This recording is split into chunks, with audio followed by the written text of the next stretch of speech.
పాట పాడుకొని మనమందరము కూడా స్థుతించడానికి అందరము కూడా నిలబడి ఉన్నాము కనుక మన మధ్యలో ఒక పల్లవి ఒక చరణము మరి మన మధ్యలో ఉన్నారు. పల్లవి ఒక చరణము ఆరాధన.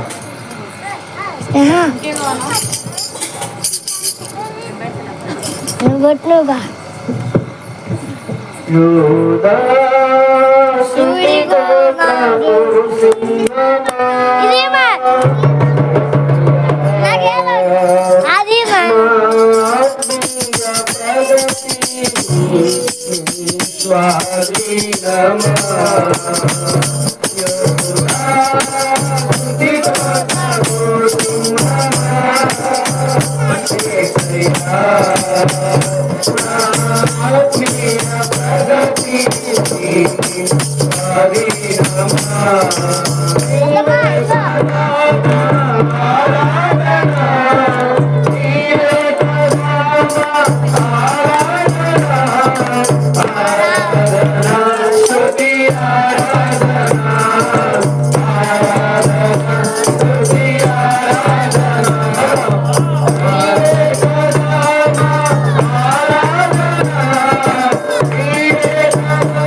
స్తుతులు స్తోత్రాలు తెలియజేస్తున్నాము ప్రభా.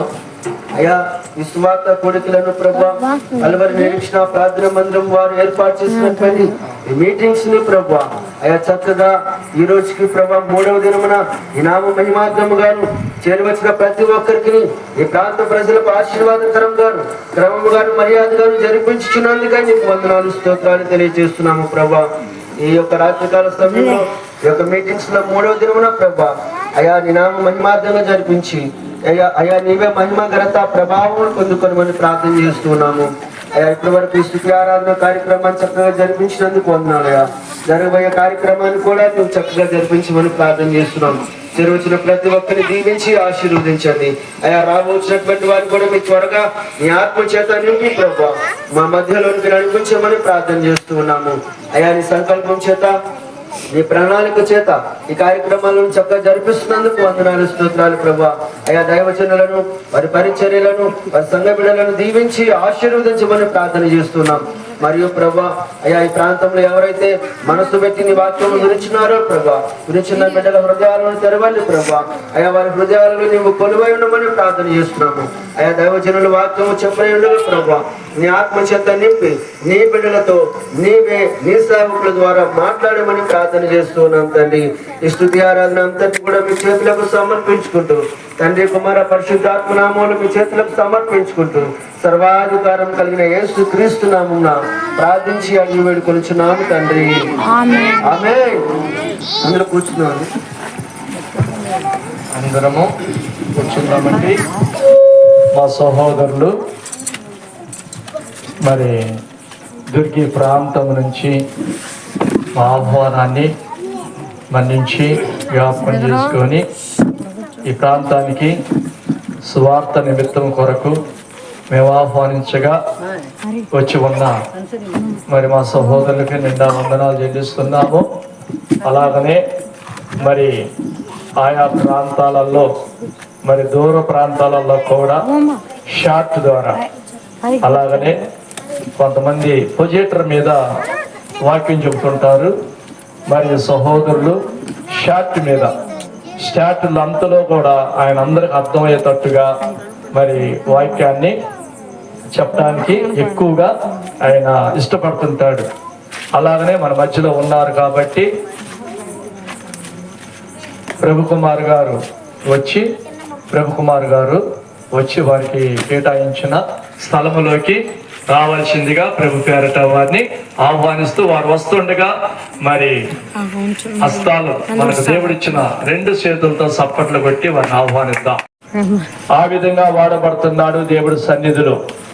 ఈ 3 రోజులు కూడా మరి మన మధ్యలో ఉండి ఈ యొక్క కార్యక్రమాన్ని తన కార్యక్రమంగా అలాగనే ఎనేశ్వ కూడా తన కార్యక్రమంగా మరి యొక్క బాధ్యతను తీసుకొని ముందుకు నడిపిస్తున్నారు.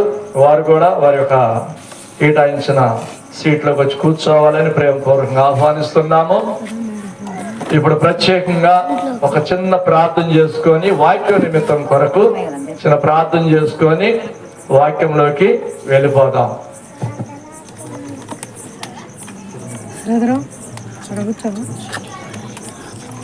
మన మధ్యలో చంద్రశేఖర్ గారు వచ్చి వాక్య నిమిత్తం కొరకు గుప్తంగా ప్రార్థన చేయాలని వారు మరొక తరం వారిని ఆహ్వానిస్తున్నాం.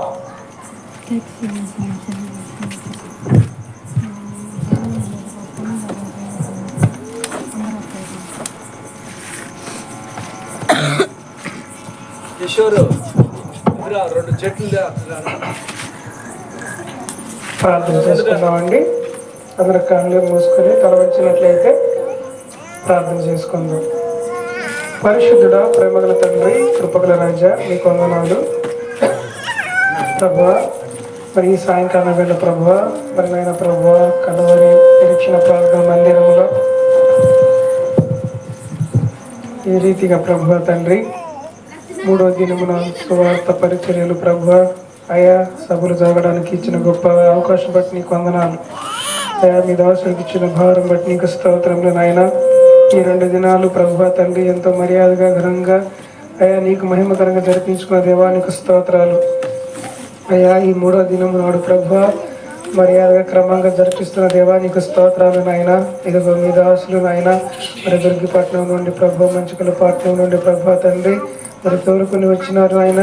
వారిని ప్రభువా నీ శిలువ చేత మరుగుపరుచుకొని ప్రభువా చక్కని వర్తమానము వినుటకు ప్రభువా మాకందరికి బుద్ధి పుట్టించమని నీ దాసులు మట్టివారు నాయన నీ శిలువ చేత మరుగుపరుచుకొని ప్రభువా నీవే వారిలో ఉండి నీవే మాట్లాడి ప్రభువా మమ్మల్ని అందరినీ ప్రభువా తండ్రి మేలుతో దీవించి ఆశీర్వదించమని యేసు నామమున ప్రార్థించి వేడుకుంటున్నాను పరమ తండ్రి. ఆమేన్.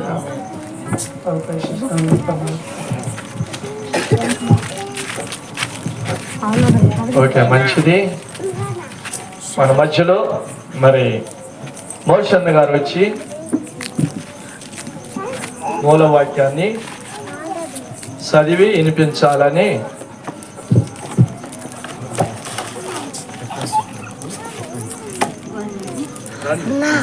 రిఫరెన్స్ ఇస్తాను. రండి అమ్మా, ఇటు కూర్చోండి. కొద్దిగా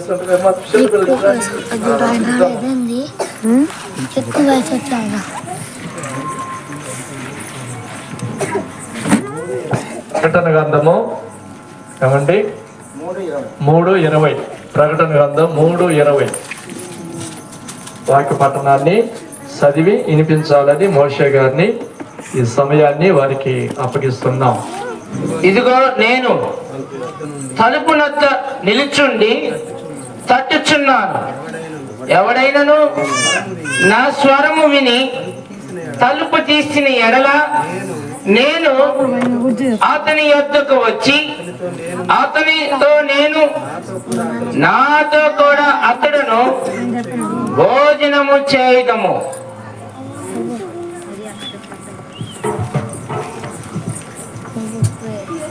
మంచిది. అన్నగారికి ప్రత్యేకంగా వందనాలండి.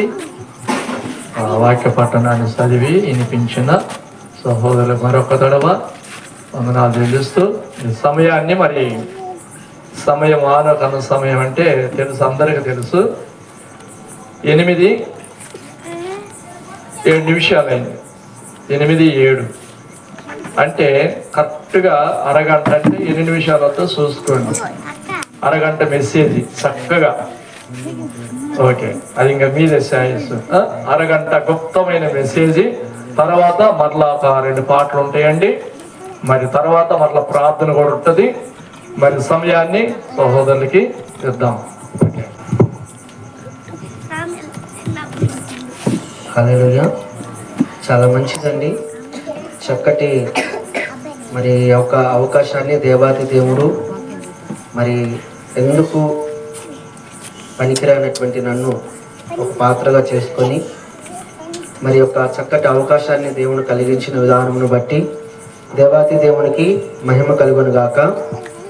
మరి యొక్క చక్కటి అవకాశాన్ని మరి ఇచ్చినటువంటి మరి దైవజనులు, స్థానిక పాస్టర్, సంఘ కాపరి గారు, మరి హానోకు పాస్టర్ గారికి నా హృదయపూర్వకమైన వందనాలు తెలియజేస్తున్నాము.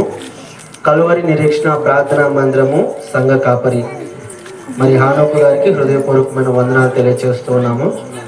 చాలా మంచిదండి. ఈ సమయాన్ని మనం కొద్ది నిమిషాలు దేవుని వాక్యాన్ని శ్రద్ధగా విందాము. నేను మీ అందరికీ పరిచయం ఉన్నాను, తెలుసు కదా. ప్రేమ్ కుమార్ నా పేరు. సో మంచికల్ ప్రాంతంలో సేవ పరిచర్య చేస్తూ ఉన్నాం. ప్రతి ఆదివారం కూడా స్వార్థ పరిచర్య చేస్తూ ఉన్నాం. సండే స్కూల్ పరిచర్య. సో ఇదంతా మీకు తెలుసు. కాబట్టి కొద్ది నిమిషాలు మన వాక్య ధ్యానం మనం చేసుకున్నాము. ఇప్పుడు చదవబడినటువంటి లేఖన భాగంలో నుంచి ప్రకటన గ్రంథము 3వ అధ్యాయం 20వ వచనం సహోదరులు చదివారు కదా. అందులో నుంచినటువంటి మరి కొన్ని మాటలను మనం జ్ఞాపకం చేసుకుందాము. అంటే అది మూలవాక్యము, సరేనా? ఇక్కడ నేను చదువుతున్నాను చూడండి. ఇదిగో నేను తలుపు వద్ద నిల్చుండి తట్టుచున్నాను. ఎవడైనా నా స్వరము విని తలుపు తీసిన ఎడల నేను అతని వద్దకు వచ్చి అతనితో నేనును నాతో కూడా అతడును భోజనము చేయదము. హల్లెలూయా. ప్రియమైన దేవుని బిడ్డలారా, చిన్న ప్రార్థన చేసుకుందాం. పరిశుద్ధుడా, ప్రేమ కలిగిన మా ప్రభా, అయా నీ బిడ్డలమైన మాకు ఇచ్చినటువంటి అవకాశాన్ని బట్టి వందనాలు ప్రభా. మరి యొక్క సమయంలో వాక్యము చెప్పుచున్నది ప్రభా. చెప్పేది నేను కాదు, నాలో నీవుండి అయా నీ వాక్యము నీ బిడ్డలకి తెలియచేయమని ప్రార్థన చేస్తున్నాము. అయా నీ యొక్క ప్రణాళిక, నీ సంకల్పము నీ బిడ్డలకి తెలియచేయండి. నీ నామ మహిమద్దంగా ఈ కార్యక్రమాన్ని జరిపించమని, ఇంకా ఎవరైనా రావాల్సిన వారు ఉంటే త్వరగా నీ సన్నిధికి నడిపించుకోమని యేసుక్రీస్తు నామములో ప్రార్థించి అడిగి వేడుకుంటున్నాం తండ్రి. ఆమేన్. చాలా మంచిదండి. ఇక్కడ ప్రకటన గ్రంథం అంతా కూడా ఒక సారాంశమైనటువంటి ఒక ఉదాహరణ కలిగినటువంటి వాక్యాలు మనకు కనిపిస్తూ ఉంటాయి. ఇక్కడ ఏంటంటే హృదయం అనేటటువంటి తలుపు దగ్గర దేవుడు నుంచని సువార్త ద్వారా తడుతూ ఉన్నాడు, అంటే వాక్యము ద్వారా తడుతూ ఉన్నారు. ఎవరైతే ఆ తలుపు అంటే సువార్త వింటున్నటువంటి వారు యేసుక్రీస్తు ప్రభు వారి గురించినటువంటి సువార్త నమ్ముతారో, ఆ నమ్మినటువంటి వారి యొద్దకు లేదా వారిలోనికి దేవుని వాక్యం వెళ్తుంది. మరియు యేసుక్రీస్తు ప్రభు వారు కూడా ఆత్మస్వరూపిగా ఉన్నటువంటి ఆ ప్రభు వాని యొద్దకు వెళ్ళి వానితో ప్రభును వారు ప్రభుతోను వారు ఉంటూ వాక్యం అనేటటువంటి భోజనాన్ని, ఆత్మీయ ఆహారం అనేటటువంటి భోజనాన్ని భుజించేటటువంటి ఒక చక్కటి అవకాశము, మరి దేవునితో సహవాసము చేసేటటువంటి ఒక చక్కటి కృప ఇవ్వబడుతుందండి. హల్లెలూయా. కాబట్టి ప్రియమైన దేవుని బిడ్డలారా, ఇక్కడ యేసుక్రీస్తు ప్రభువారు హృదయము అనేటటువంటి తలుపుని తడుతూ ఉన్నారు. ఎవరు అయితే ఆ హృదయాన్ని తెరుస్తారో వారిలోనికి ఆ ప్రభు రావడానికి ఇష్టంగా ఉన్నారు. యేసుక్రీస్తు ప్రభువారిని మన హృదయంలోనికి ఆహ్వానించడానికి మనము సిద్ధముగా ఉన్నామా లేదా అనేది కూడా ఈ రాత్రికాల సమయంలో మన హృదయాన్ని ఒకసారి పరిశీలన చేసుకుందాం. మన దగ్గర ఉన్నటువంటి బైబిల్ గ్రంథంలో నుంచి యోహాను రాసినటువంటి మొదటి పత్రిక 1వ అధ్యాయము 3వ వచనాన్ని ఒకసారి కనుక మనం గమనించినట్లయితే భక్తుడైనటువంటి యోహాను గారు మరి ఒక చక్కటి మాట ఇక్కడ తెలియజేస్తా ఉన్నారు. ఆ చక్కటి మాటని ఏంటో మనం ఒకసారి క్షుణ్ణంగా పరిశీలించుదాం. ఒక్కొక్క మాటని క్షుణ్ణంగా పరిశీలించుదాం. చూడండి, మాతో కూడా మీకును సహవాసము కలుగునట్లు మేము చూచిన దానిని వినిన దానిని మీకును తెలియచేయుచున్నాము. ఇప్పుడు గమనించండి, మన సహవాసం అయితే తండ్రితో కూడాను ఆయన కుమారుడైన యేసుక్రీస్తుతో కూడాను ఉన్నది. హల్లెలూయా. సో మనుషుల యొక్క సహవాసము, మరి దేవుని దగ్గరికి వచ్చేటటువంటి వారు ఎవరితో సహవాసము కలిగి ఉంటారు అని అంటే ఎవరితో అండి? తండ్రి అయినటువంటి దేవునితోనూ ఆయన కుమారుడైనటువంటి యేసుక్రీస్తు ప్రభు వారితోనూ సహవాసము కలిగి ఉండడానికి సువార్త ద్వారా పిలుస్తా ఉన్నారు. హల్లెలూయా. గట్టి చేద్దాం, హల్లెలూయా.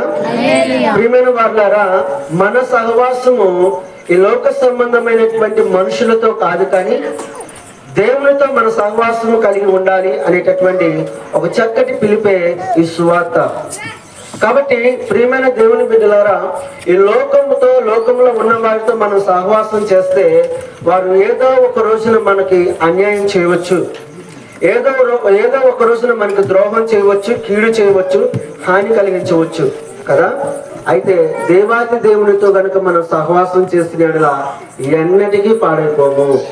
కాబట్టి ప్రియమైన దేవుని బిడ్డలారా, అపోస్తుల సహవాసము ఎవరితో ఉంది అంటే తండ్రి అయినటువంటి దేవునితోనూ ఆయన కుమారుడైన యేసుక్రీస్తు ప్రభు వారితో ఉంది.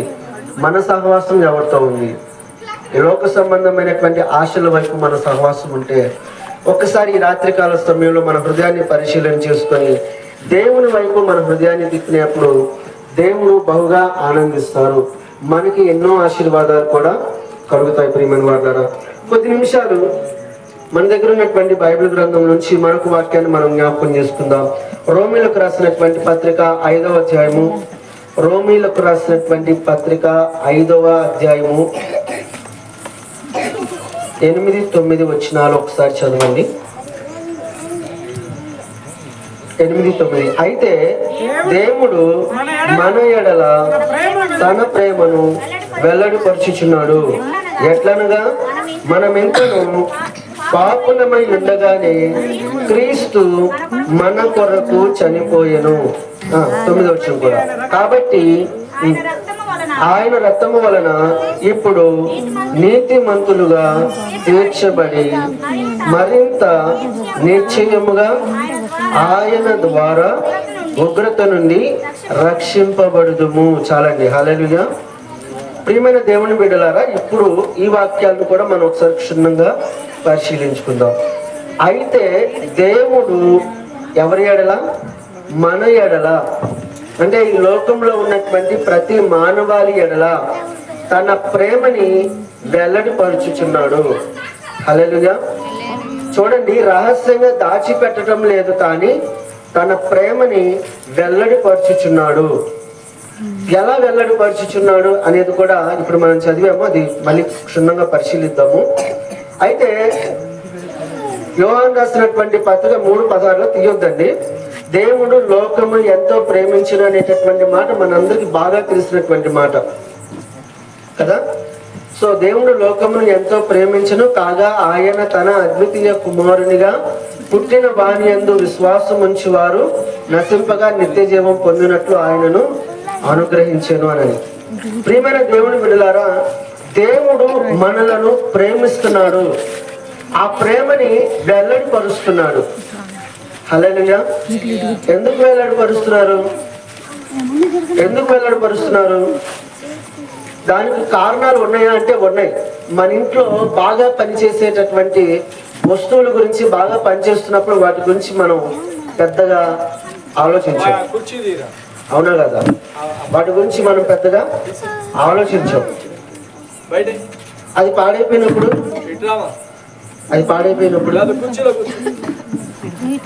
ఉదాహరణకి ఫ్యాన్లు అందరిలో ఉంటది కదండి. సో అకస్మాత్తుగా ఫ్యాన్ రిపేర్ వచ్చింది, అట్లా ఉంటుంది. ఎలా ఉంటుంది? కొన్ని రోజుల వరకు అది రిపేర్ అవ్వదు. ఎలా ఉంటుంది ఇంట్లో? దాని అవసరం ఏంటో, దాని విలువేంటో అది పాడైపోయిన తర్వాత తెలుస్తుంది కదా. అట్లాగే ఈ లోకం కూడా పాడైపోయింది. మనుషులు దేవుణ్ణి దూరమైపోయి, దేవుణ్ణి విడిచిపెట్టి పాడైపోతూ ఉన్నప్పుడు దేవుడు తన ప్రేమని వెల్లడిపరుస్తున్నాడు. తన ప్రేమని వెల్లడిపరుస్తున్నాడు. ఎందుకో తెలుసా? దేవుడు మనలను తన స్వరూపంను సృజించాడు కాబట్టి. ఆయన స్వరూపంలో మన మీద ఎన్ని ఆశలు పెట్టుకున్నాడో, మన మీద ఎంత ఆశలు పెట్టుకున్నాడో, మనలను ఎలా ఉంచాలనుకున్నాడో అవన్నీ కూడా, తాను అనుకున్నవన్నీ కూడా జరగలేదు అక్కడ. చూడండి, దేవుడు మనకి ఒక తండ్రిగా ఉన్నాడు. ఒక చిన్న సంఘటన, జరిగిన సంఘటన మీకు జ్ఞాపకం చేస్తాను. ఒక కుటుంబం ఉందండి. ఆ కుటుంబంలో తండ్రి, ఒక కుమారుడు, ఒక తల్లి మాత్రమే, ముగ్గురే ఉన్నారు. తండ్రి మంచివాడు. తన కొడుకు గొప్పగా ఉండాలని, తన కొడుకు మంచి చేయాలని, పాడైపోకూడదని, తన కొడుకు ఒక మంచి జాబ్ తెచ్చుకొని ఒక మంచి ఉన్నతంగా గౌరవప్రదంగా తిరగాలని, అప్పుడు తన కొడుకు గురించి ఆ తండ్రి నలుగురికి చెప్పుకొని గర్వించాలనేటటువంటి ఆశ అయితే కొడుకు మీద పెట్టుకున్నాడు. అయితే ఆ కొడుకు ఏం చేశాడంటే, పెద్దవాడు అవుతా ఉన్నాడు. పెద్దవాడు అయ్యే కొద్దీ చెడు సహవాసాలు పట్టి రాను రాను తగాదాలు తీసుకురావడం, మరి చెడు సాక్ష్యాన్ని పొందుకోవడం వంటివి చేస్తా ఉన్నాడంట. అలా చేస్తూ ఉన్నప్పుడు ఎవరో తెలిసినటువంటి స్నేహితులలో నుంచి ఆ తండ్రి దగ్గరకు వచ్చి, ఎరా నీ కొడుకేంద్ర ఎట్లా పాడైపోయాడు, ఆ పలానా సావాసాలు బట్టి బీడీలు సిగరెట్లు అవి కాలుస్తున్నాడు, మరి ఇట్లా పాడైపోతున్నాడు అని చెప్పినప్పుడు ఆ తండ్రి ఎంతగానో బాధపడి, అయ్యో నేను నా కొడుకు ఎలా ఉండాలని అనుకున్నాను, కానీ నా కొడుకు ఇప్పుడు ఇట్లా తయారైపోయాడు ఏంటి అని చెప్పేసి ఎంతగానో బాధపడుకుంటూ తాను ఇంటికి రావడం జరిగింది. ఆ కొడుకుని చూడగానే విపరీతమైన కోపం వచ్చి గద్దిస్తారు కదండి. ఎవరైనా కొడతారు కూడా కొంతమంది. ఎందుకు కొడతారు? బాగుపడాలనే, చెడిపోవాలనే? బాగుపడాలనే కొడతారు ఎవరైనా. అలాగే ఆ తండ్రి ఏం చేస్తాడంటే తన కొడుకుని ఓ దెబ్బ కొట్టాడు. ఇక చెట్టు అంతా ఎదిగినటువంటి కొడుకుని కొడితే ఊరుకుంటాడా? ఏం చేస్తాడంటే, చెయ్యి నేను ఇంట్లో ఉన్నాను అని చెప్పేసి మోటాముళ్ళు చదువుకొని తండ్రిని విడిచిపెట్టేసి వెళ్ళిపోయాడు. తల్లి ఎంతగానో బతిమలాడుతుంది. అరే వద్దురా, ఎల్లమాకరా, కొడితే కొట్టాలేరా, మీ నానే కదా, నీ మంచి కోసమే కదా, మరి నువ్వు చేస్తుంది తప్పే కదా నాన్న, వద్దు నాన్న, ఎల్లమాకరానా, నువ్వు వెళ్తే బ్రతకలేవు, నువ్వు చాలా పాడైపోతావు అని చెప్పేసి ఎంతగానో బతిమలాడింది. కానీ ఆ కొడుకు వినిపించుకోకుండా వెళ్ళిపోయాడు. కొన్ని సంవత్సరాలు అయింది. ఇక తల్లి కొడుకు మీద ఒకటే బాధ, బెంగ పెట్టుకుంది.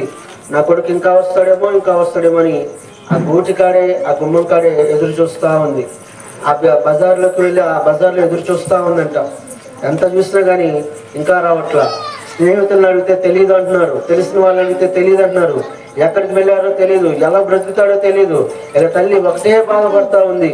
తండ్రికి బాధ ఉండదండి? తండ్రికి కూడా బాధ ఉంటుంది. ఆ తండ్రి పైకి చెప్పుకోలేకపోతున్నాడు, కానీ ఆ తండ్రి కూడా ఎంతగానో బాధపడుతూ ఉన్నాడు. అయ్యో నా కొడుకును కొట్టకపోతే బాగుండేది, కొట్టుకోకుండా ఉన్నా బాగుండేదే, ఎలాగైనా సరే నా కొడుకుని తీసుకురావాలి, నా దగ్గర తీసుకురావాలి, నా భార్య కోసమైనా నాకు తీసుకురావాలని చెప్పేసి ఎన్నో ప్రయత్నాలు చేశాడు. కానీ ఎక్కడ తన జాడ అనేది తెలియలేదు. ఇక ఆ తల్లి కొడుకు మీద బెంగ పెట్టుకొని ఒకటే మానసికంగా బాగా స్ట్రబుల్ అయిపోయి ఆహారం తీసుకోకుండా హాస్పిటల్ పాలైపోయి ప్రాణాపాయ స్థితికి దిగజారిపోయింది. ఆ మంచం మీద ఉన్నటువంటి ఆ బెడ్ మీద ఒక పక్క కొడుకు దూరం అయ్యాడు, రెండో పక్క భార్య మంచాన్ని పడిపోయింది. ఆ భార్య దగ్గరకు వచ్చి ఎంత ఓదార్చినా కానీ ఆ భార్య ఒకటే అడుగుతుంది, ఏమండి నేను చనిపోయే లోపల నా కొడుకుని చూడాలి.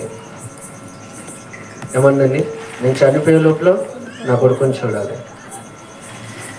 నేను చివరిగా అడుగుతున్న ఒకే ఒక కోరిక అండి, ఈ ఒక్క కోరిక తీర్చండి. నేను చనిపోయే లోపల, నేను చనిపోతానని నాకు తెలుసు, నేను చనిపోయే లోపల నా కొడుకుని చూడాలండి అని చెప్పేసి ఎంతగానో అడిగిందంట. అడిగితే తను కూడా తన భార్యని అర్థం చేసుకొని, నా భార్య ఇంతవరకు ఒక్క మాట కూడా నన్ను అడగలేదు, నేను ఏ చెప్తే చేసింది, నా కోసం ఎంతగానో త్యాగం చేసిందని చెప్పేసి తను అర్థం చేసుకొని తన కొడుకు గురించి మళ్ళీ గాలిస్తూ తన ఫ్రెండ్స్కి ఉన్న పరిస్థితి మొత్తం చెప్తే ఎక్కడో మద్రాసులో చదువుకుంటున్నాడు అనేటటువంటి వార్త విన్నప్పుడు ఉత్తరం రాశారు. అంటే వెళ్ళి తీసుకురావడానికి ఇక్కడ చూసుకునే వాళ్ళు ఎవరు లేరు కదా. ఉత్తరం రాశాడంట, నాన్న పలానా అమ్మ మంచాన్ని పడింది, హాస్పిటల్ అనారోగ్యమైన స్థితిలో ఉంది, మరి ఎలాగైనా సరే మీ అమ్మగారిని చూడడానికి రా అని చెప్పేసి ఉత్తరం రాశారు. రాస్తే ఆ ఉత్తరం ఒక 3 రోజులకో 6 రోజులకో వెళ్ళి ఆ ఉత్తరం చదివినటువంటి కొడుకు వెంటనే బయలుదేరి 2 రోజుల్లో, అంటే ఒక వారం 10 రోజుల్లో రావడం జరిగింది. వచ్చిన తర్వాత ఆ కొడుకుని చూసినటువంటి తల్లి ఎంతగానో సంతోషిస్తూ హాస్పిటల్లోనే సంతోషిస్తూ, నాన్న నాకు ఒక చిన్న కోరుకుంది నాన్న, తీరుస్తావా? నేను వెళ్ళొద్దనే కొద్ది నువ్వు వెళ్ళిపోయావు అని చెప్పేసి కొద్దిసేపు బాధపడింది. అమ్మ నేను వెళ్ళకపోయినా బాగుండేది అమ్మ, నేను వెళ్ళడం వల్లే నీకు ఇలా అనారోగ్యమైన పరిస్థితి వచ్చింది, నన్ను క్షమించమ్మా అని చెప్పేసి ఆ కొడుకు కూడా ఎంతగానో బాధపడుతూ ఏడుస్తూ ఉన్నాడంట. అలా ఏడుస్తూ ఉన్నప్పుడు ఆ కొడుకుని ఆ తల్లి అడుగుతుంది ఒక మాట, నాన్న నా చివరి కోరికరా, నేను బ్రతుకుతానని ఆశ లేదు, చివరి కోరికరా, తీరుస్తావరా అని అడిగిందండి. చెప్పమ్మా నీకోసం ఏదైనా చేస్తాను చెప్పమ్మా అని చెప్పేసి ఆ కొడుకు కూడా ఏడుస్తూ మాట ఇచ్చాడు. ఏం లేదు నాన్న, నీ తండ్రి నిన్ను ఎంతగానో ప్రేమిస్తున్నాడు, ఆ విషయం నీకు తెలియదు, నాకు తెలుసు. నువ్వు బాగుండాలని ఆ రోజు ఒక దెబ్బ కొట్టాడు, కానీ నువ్వు వెళ్ళిపోయిన తర్వాత నీ తండ్రి ఎంతగా బాధపడుతున్నాడో నాకు తెలుసు నాన్న. నేను చనిపోయినాక తండ్రి నువ్వు కలిసే ఉండాలన్నా అని చెప్పేసి ఒక్క మాట నాకు ఇవ్వనానా అని చెప్పి మాట తీసుకుందండి. ఆ కొడుకు అటుపక్క మనసు చంపుకుంటూ, మరి తనకి ఏం అడ్డం వచ్చిందో తెలియదు కానీ అనుకోకుండా సరే మాట ఇస్తాడని చెప్పేసి సరేలేమ్మా అని చెప్పాడు. 10 నిమిషాలకి ఆ తల్లి చనిపోయింది. తల్లి చనిపోయింది, తండ్రి ఎక్కడున్నాడంటే బయట ఉన్నాడు. ఆ కొడుకు తండ్రి దగ్గరికి వెళ్ళాడండి. తండ్రి దగ్గరికి వెళ్ళి అడుగుతున్నాడు. అంటే వెళ్ళిన తర్వాత తండ్రితో ఏం మాట్లాడాలో తెలియట్లా.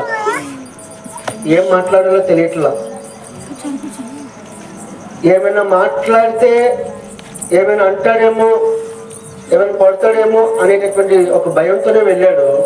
కానీ నాన్న అని పిలిచిన వెంటనే తండ్రి కళ్ళల్లో నుంచి నీళ్ళు వచ్చి ఆ కొడుకుని కౌగిలించుకొని, నాన్న నిన్ను కొట్టడం నా ఉద్దేశం కాదురా, నీ మంచి కోసం, నువ్వు పాడైపోతున్నావని నీ మేలు కోసం నేను కొట్టానా, తర్వాత నేను చాలా బాధపడ్డాను, నన్ను క్షమించరా అని అడిగే లోపల ఆ కొడుకే తండ్రి కాళ్ళ మీద పడి, లేదు నాన్న నన్నే క్షమించు, ఈరోజు అమ్మ చనిపోవడానికి గల కారణం ఎవరైనా ఉన్నారంటే అది నేనే నాన్న అని చెప్పేసి, నువ్వే నన్ను క్షమించాలి నాన్న, నేను మిమ్మల్ని ఎంతగానో బాధ పెట్టాను, నేను నిన్ను అర్థం చేసుకోలేకపోయానన్నా, నాకు పెళ్ళి నాకు పిల్లలు పుట్టిన తర్వాత నాకు నీ విలువేంటో, నీ ప్రేమ ఏంటో నాకు తెలిసింది నాన్న, నన్ను క్షమించు నాన్న అని కొడుకు కూడా తండ్రిని పట్టుకొని గట్టి కౌగులించుకొని ఏడ్చుకుంటూ అలాగే క్షమాపణ అడిగారు. ఆ ప్రేమ కలిగి ఇద్దరు కలిగి ఆ 2-3 రోజుల్లో ఆ తల్లిగారి దహన కార్యక్రమాలు చేసి ఆ తండ్రితో పాటు తన ఫ్యామిలీ కూడా ఉండడం జరిగిందంట. ప్రియమైన దేవుని బిడ్డలారా, ఇదేదో కట్టుకథ కాదు, ఇది రియల్గా జరిగింది. ప్రియమైన దేవుని బిడ్డలారా, ఎందుకు ఇలా అంటే ఈ విషయంలో కూడా దేవుని ప్రేమ ఎలా అంటే తండ్రి ప్రేమ తన కొడుక్కి ఎలా తెలుస్తుంది అంటే, ఒక తల్లి ప్రేమ కూతురుగా ఎవరైనా అర్థం చేసుకుంటారు. ఒక తండ్రి ప్రేమ కొడుకుగా అర్థం చేసుకోవాలి అంటే ఆ కొడుకు తండ్రి అవుతేనే అప్పుడు తండ్రి ప్రేమ అనేది తెలిసిద్దంట. అప్పుడు దాకా ఆ తండ్రి ప్రేమ ఏంటో, ఆ తండ్రి ఆవేదన ఏంటో, ఆ తండ్రి ఆ కోరికలు ఏంటో, ఆ తండ్రి యొక్క ఉద్దేశాలు ఏంటో అవన్నీ కూడా కొడుకు అర్థం చేసుకోకుండా చెడు సహవాసాలు బట్టి లోక ఆశల మీద పడిపోయి ఆ తండ్రి ప్రేమని అర్థం చేసుకోలేనటువంటి స్థితిలో ఉండిపోయే అవకాశం ఉందంట. ప్రియమైన దేవుని బిడ్డలారా, తండ్రి ప్రేమ చాలా గొప్పది. ఆ తండ్రి ప్రేమని అర్థం చేసుకోలేదు. యేసు క్రీస్తు ప్రభువారు కూడా దేవుడు మనల్ని ఎంతగా ప్రేమిస్తున్నాడో తెలియచేయడం కోసమే ఈ లోకానికి ప్రతి మానవాళి పాపం కోసము ఆయన కలువరి శిలువలో మరణించాడు. ఈరోజు యేసు క్రీస్తు ప్రభువారు ఎందుకు మరణించారు అనంటే ప్రతి మానవాళి పాపముల కోసం మరణించాడు. ప్రియమైన దేవుని బిడ్డలారా, ఆ ప్రేమని యేసుక్రీస్తు ప్రభువారు తండ్రి నిన్ను ఎంతగా ప్రేమిస్తున్నాడో ఆ ప్రేమని తెలియజేస్తా ఉన్నాడు యేసుక్రీస్తు ప్రభువారి ద్వారా. చూడండి, నేను మారు మనసు నిమిత్తం పాపులనే పిలవచ్చానంటాడు. తప్పిపోయిన గొర్రెల కోసం వెతకడానికి వచ్చానంటాడు. నేను మంచి కాపరిని, మంచి కాపరి తన గొర్రెల కొరకు ప్రాణాలు అర్పిస్తారు అని చెప్పేసి యేసుక్రీస్తు ప్రభువారు చెప్తారు. ప్రియమైన దేవుని బిడ్డలారా, ఒక వ్యక్తికి 100 గొర్రెలు ఉంటే 99 గొర్రెల్ని అక్కడ వదిలిపెట్టి తప్పిపోయినటువంటి గొర్రె కోసం వెతికినట్టుగా యేసుక్రీస్తు ప్రభువారు నశించిపోతున్నటువంటి మానవాళి కోసం, వారిని రక్షించడం కోసం ఆయన ఈ లోకానికి వచ్చాడండి. అవునండి, ఆయన ఈ లోకానికి వచ్చాడు ప్రతి మానవాళి కోసం. ఎంతగా చెప్పాడో తెలుసా? దేవుని విషయాల గురించి, ఆత్మ సంబంధమైన విషయాల గురించి, తండ్రి ప్రేమను గురించి, తండ్రి ఎలాంటి వారో వీళ్ళు అర్థం చేసుకోలేనటువంటి అజ్ఞానమైన స్థితిలో ఉన్నప్పుడు తండ్రి కనికరించేవాడు, కృప చూపించేవాడు, ప్రేమ చూపించేవాడు, దయ చూపించేవాడు అని చెప్పేసి ఆయన యొక్క కరుణ కటాక్షాలు ఇలా ఉంటాయని క్రియారూపకంగా చూపించినటువంటి వారే యేసుక్రీస్తు ప్రభువారండి. ప్రియమైన దేవుని బిడ్డలారా, యేసుక్రీస్తు ప్రభువారు ఏ మానవాళినైనా కానీ ఏ రోజు పన్నెత్తి ఒక మాట అనలా. పోనీ ఎవరినన్నా పాపి నువ్వు అని అన్నాడా? అనలేదు. ఎందుకు? ప్రతి మానవుడు ఒక విలువైనటువంటి వారని, ప్రతి మానవుని దేవుడు ప్రేమిస్తున్నాడు, ప్రతి మానవుడు దేవుని స్వరూపంలో సృజించబడ్డాడు అని. ప్రతి మానవుని చూడండి, ఒక్క మనిషి నశించిపోవడం కూడా తండ్రి చిత్తం కాదంటాడు. అర్థమైందండి? ఒక్క మనిషి. మనం ఏమంటాం తెలుసా? పోతే పోయాలండి, బాగా పోయాడు, వాడు చేసిన పాపాన్ని బట్టి వాడు పోయాడు అంటాం. మనుషులు సహజంగా అదే అంటారు.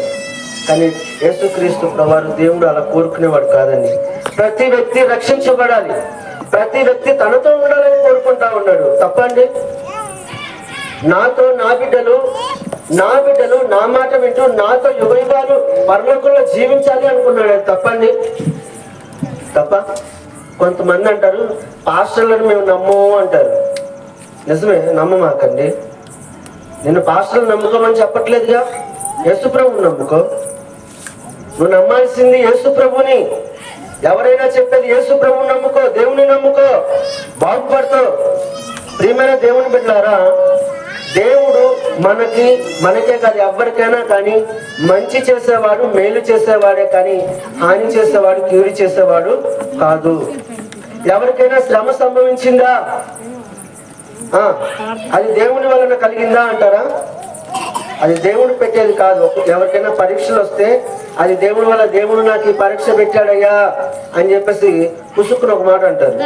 అది దేవుడు పెట్టే పరీక్షలు కాదండి. దేవుడు ఎవరిని కూడా శోధించడు, దేవుడు ఎవరికి కూడా హాని కలిగించడు అని బైబిల్ సెలవిస్తా ఉంది.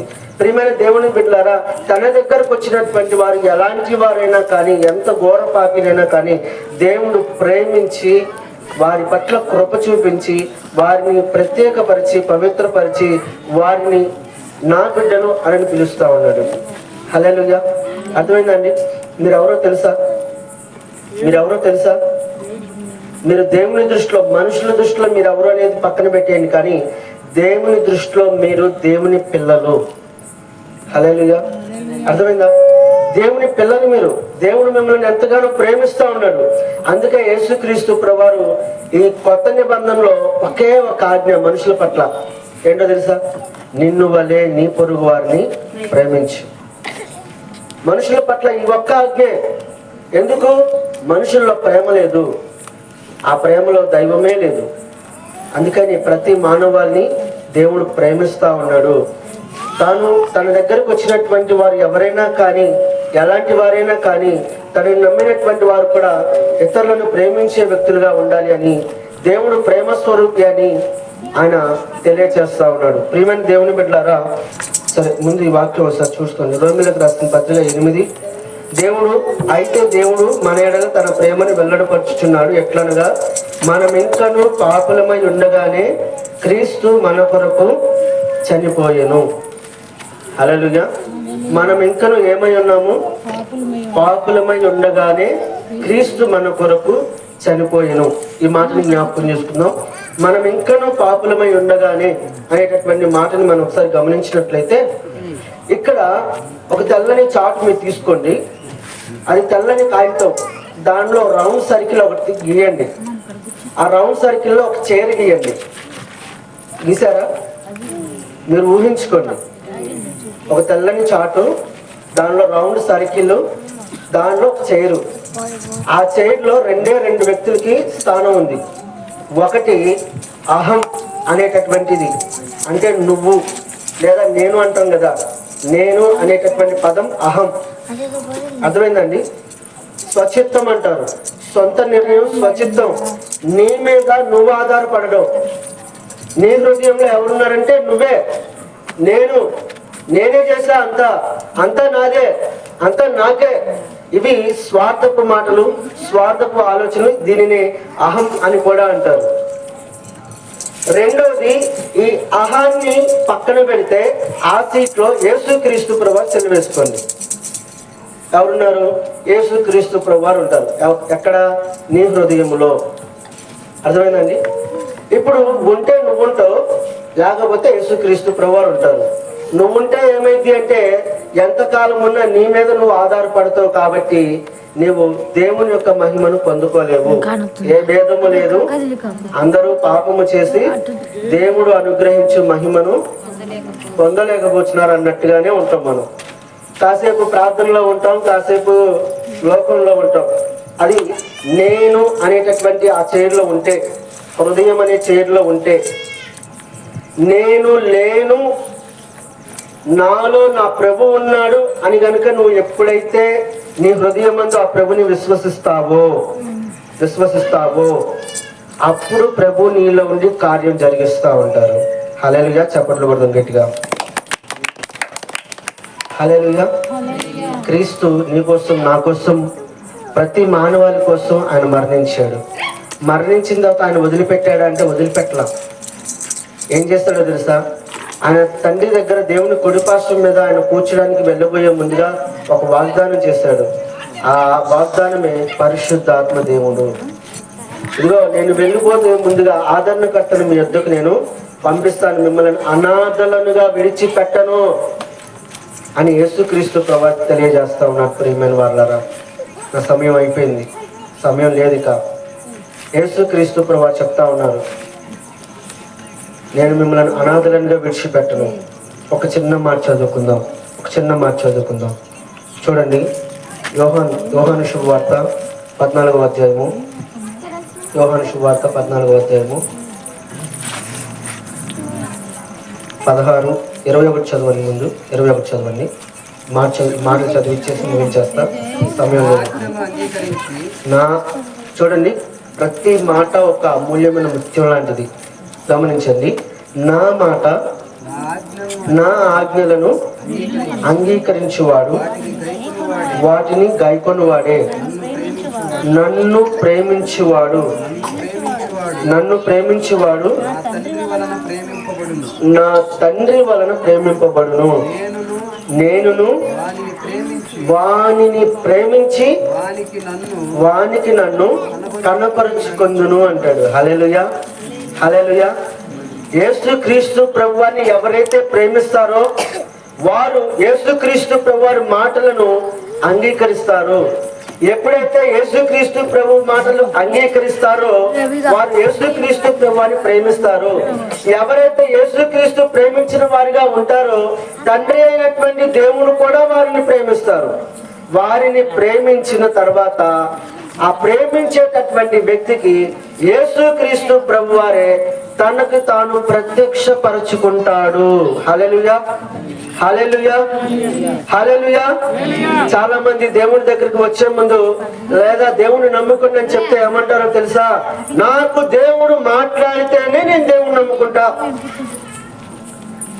అర్థమైందండి? దేవుడు అనేవాడు ఉంటే ఆయన నాతో మాట్లాడాలి, నాతో మాట్లాడితేనే నేను నమ్ముకుంటా అంటాడు. బాబు దేవుని నమ్ముకోయా, యేసుప్రభుని నమ్ముకో, ప్రార్థనకి రా, మరి మారు మనసు ముందు బాప్తిస్మం తీసుకో అంటే ఆహా నాతో దేవుడు మాట్లాడాలి లేదా మీ దేవుడు లేడు అంటాడు. అర్థమైనా? దేవుడు లేడని అనేది ఎవరు? బుద్ధిహీనులని వాక్యం చెప్తా ఉంది. అర్థమైందండి? అయితే దేవుడు నాతో మాట్లాడాలి అనేటటువంటి తన ఆలోచన వ్యర్థమైనది. ఎప్పుడైతే నువ్వు దేవుని మాటకు విని దేవుని యొక్క వాక్యాన్ని నీ హృదయంలో ఉంచుకుంటావో అప్పుడే యేసుక్రీస్తు ప్రభువు తనని ప్రత్యక్షపరుచుకుంటాడే. కానీ నువ్వు ముందుగానే ఉన్నప్పుడు నాతో దేవుడు మాట్లాడాలి అని నీ స్వచిత్తం మీద నువ్వు ఆధారపడితే దేవుడు నీతో ఎల్లప్పుడూ కూడా అట్లా ఉండడు. అర్థమైందా? నువ్వు ఆయన చిత్తానుసారంగా ఆయన అడుగు జాడల్లో నువ్వు ముందు ఒక అడుగు ముందుకేస్తే తర్వాత ఆయన 4 అడుగులు ముందుకేసి తన అడుగు జాడల్లో నేను నడిపించుకుంటాడు. సరే, వాగ్దానం గురించినటువంటి మాట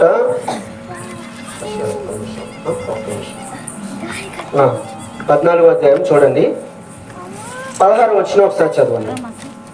16వ వచనం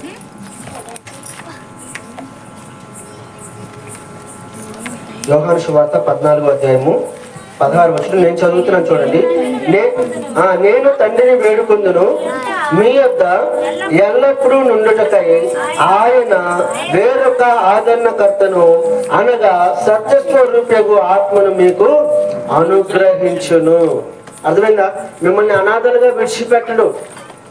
మీ వద్ద ఎవరు ఉంచుతారంటే పరిశుద్ధ ఆత్మ దేవుణ్ణి మీ వద్ద ఉంచుతారని చెప్తా ఉన్నాడు. ఇంకొక మాట, ఇదే మాట 23వ వచనాన్ని ఒకసారి చదువుదాం. యేసు ఒకడు నన్ను ప్రేమించిన ఎడల వారు నా మాటలు గైకొనును, అప్పుడు నా తండ్రి వారిని ప్రేమించును, మేము వారి యొద్దకు వచ్చి వాని యొద్ద నివాసము చేస్తాము అంటున్నాడు. హల్లెలూయా. ఇప్పుడు చిన్న మాట గమనించండి. యేసుక్రీస్తు ప్రభువారు ఇచ్చిన వాగ్దానము, పరిశుద్ధాత్మ దేవుని వాగ్దానము తన శిష్యులైనటువంటి వారికి ఇచ్చారు. ఆ ఆత్మశక్తి వల్ల ప్రపంచ వ్యాప్తంగా వ్యాపించి సువార్త ప్రకటించి అనేకులను తన శిష్యులుగా చేయడం జరిగింది. ఈ పరిశుద్ధాత్మ దేవుడు ఏం చేస్తాడంటే లోకంలో తీర్పుని గురించి పాపముని గురించి ఆయన ఒప్పింప చేసుకుంటూ వస్తారు. ఎవరైతే ఈ పరిశుద్ధ దేవునికి అనుకూలంగా తన హృదయాన్ని మార్చుకుంటారో ఈ పరిశుద్ధాత్మ దేవుడు యేసుక్రీస్తు ప్రభువారి యొక్క స్వారూపంలోనికి పాపి అయినటువంటి మానవుని యేసుక్రీస్తు ప్రభువారి యొక్క స్వారూపంలోనికి తీసుకొని వస్తాడు. యేసుక్రీస్తు ప్రభువారి స్వారూపంలోనికి మారే లోపల ఎవరైతే దేవుని వాక్యాన్ని హృదయంలో ఉంచుకొని ఉంటారో వారిని దేవుడు ప్రేమించి మేము, చూడండి అక్కడ ఒక మాట ఉంటది, పరిశుద్ధాత్మ దేవుడు, యేసుక్రీస్తు ప్రభువారు, తండ్రి అయినటువంటి దేవుడు, ముగ్గురు కూడా మేము వాని యొద్దకు వచ్చి వాని యొద్ద నివాసము చేస్తాము అంటున్నాడు. ప్రియమైన దేవుని బిడ్డలారా, దేవుని వాక్యాలు చాలా మర్మంతో కూడుకొని ఉన్నవి. ఇవి చాలా మందికి అర్థం కాక ఏదో తన స్వచిత్తం మీద ఆలోచన పడి మాట్లాడుతూ ఉంటారు. నువ్వు దయచేసి నేను చెప్పేదల్లా ఒకే ఒకటి, దేవుని దగ్గరికి రా, తర్వాత ఆయన నీ దగ్గరకు వస్తాడు, ఆయన నీతో ఉంటాడు, తర్వాత మన జీవిత అనంతరం మనం ఆయనతో ఉంటాము. ఇదే దేవుడు మనకు తెలియచేస్తున్నటువంటి గొప్ప సత్యము. ఈ సువార్త ఎవరైతే నమ్ముతున్నారో, ఎవరైతే విశ్వసిస్తున్నారో, యేసుక్రీస్తు ప్రభునందు ఎవరైతే విశ్వాసం ఉంచి అయా ఈ పరిశుద్ధాత్మను మాకు అయా వాగ్దానం చేసినటువంటి దేవా నీకు వందనాలయ్యా, నా పాపములు క్షమించినందుకు వందనాలయ్యా, నీ ఆత్మను నాకు అనుగ్రహించని ఎవరైతే ప్రార్థన చేస్తారో ప్రార్థన చేసే వారికి మాత్రమే పరిశుద్ధాత్మ దేవుడు వరంగా ఇవ్వబడతాడు. యేసుక్రీస్తు ప్రభునందు విశ్వాసం ఉంచాలి, యేసుక్రీస్తు ప్రభుని నోటితో ఒప్పుకోవాలి, హృదయమందు విశ్వసించాలి, మారు మనసు పొంది బాప్తిస్మం తీసుకొని ప్రభు యొక్క ఏర్పాటు చేసినటువంటి సంఘములో పాలి భాగస్థులై ఉన్నప్పుడు దేవుడు నీతో సహవాసం చేయడానికి ఇష్టపడతాడు. హల్లెలూయా, హల్లెలూయా. చిన్న పాము పిల్ల ఇంట్లోకి వస్తే ఊరుకుంటామా? మరి పాపము అనేటటువంటి పాము పిల్ల మన మనసులోకి వస్తే ఎలా ఊరుకుంటాం? కాబట్టి పాపం అనేది దేవునికి మనకి మధ్య ఒక అడ్డుగోడ. ఎప్పుడైతే ఈ అడ్డుగోడని మనం తొలగించుకుంటామో ఆ తర్వాత దేవుని యొక్క ఆశీర్వాదాలు మనం పొందుకుంటాం. ఇటు ఆశీర్వాదాలు మరి దేవుడు ఇక్కడ చేరి ఉన్న మనకి, వాక్యం వింటున్న ప్రతి ఒక్కరికి దేవాది దేవుడు అనుగ్రహించి నడిపించును గాక. ఈ చక్కని అవకాశాన్ని ఇచ్చినటువంటి పాస్ గారికి హృదయపూర్వకమైన వందనాలు. క్షమించండి, ఒక 5 నిమిషాలు సమయం అరెస్ట్ అయ్యి. ఓకే ఓకే, మంచిది, రైట్. చక్కటి వాక్యాన్ని దేవుడు బయలుపరిచాడు సహోదరు ద్వారా. మరి నిజంగా మన తల్లి తండ్రి ప్రేమ కంటే కూడా అపురూపమైన ప్రేమ యేసయ్యది. ఆ యేసు ప్రేమను పొందుకోవాలి అంటే మన హృదయంలో చేరిన పాము పిల్లని తీసివేయాలని చాలా చక్కగా చెప్పాడు. అలాగనే ఉపమానము రీతిలో ఒక తండ్రి కుమారుని ప్రేమ, తండ్రి ప్రేమ, రెండింటిని కంపేర్ చేసి చాలా చక్కగా వివరించాడు. మరి ఇంకా వందనాలండి, చాలా థ్యాంక్స్. వాళ్ళ పనులు వాళ్ళు చేస్తారు కానీ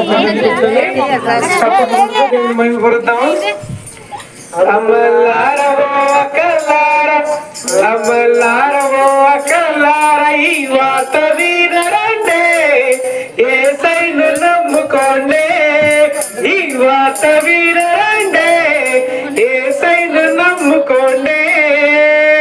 అమలారవో అకలార ఈ వాత వీరండే యేసయ్యను నమ్ముకోండి, ఈ వాత వీరండే యేసయ్యను నమ్ముకోండి.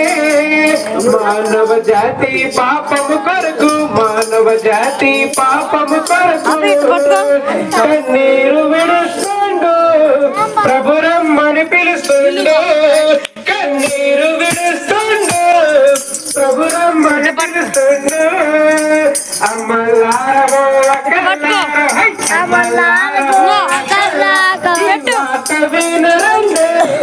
యేసయ్యను నమ్ముకోండి. మారదు గుండు కొంటని గుణం మారదు, బతుకు మారడం బట్టల లేదు, గుణం మారడం గుండుల లేదు. నీ మనసు మారలన్నా నీ బుద్ధి మారలక్క, నీ మనసు మారలన్నా నీ బుద్ధి మారలక్క. అమ్మలారవో అమ్మలారవో ఈ వార్త వినరండే యేసయ్యను నమ్ముకోండి, ఈ వార్త వినరండే యేసయ్యను నమ్ముకోండి. నాలో పాపం చూపించండి, నాలో పాపం చూపించండి, నాలో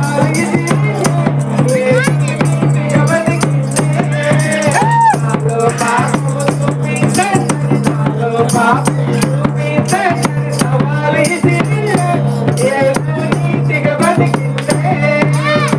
అమలారవో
దేవునికి మహిమ కలుగును గాక. అవకాశం పాస్టర్ గారికి నిండు వందనాలు, అలాగే డ్రమ్ కొట్టిన కూడా నిండు వందనాలు.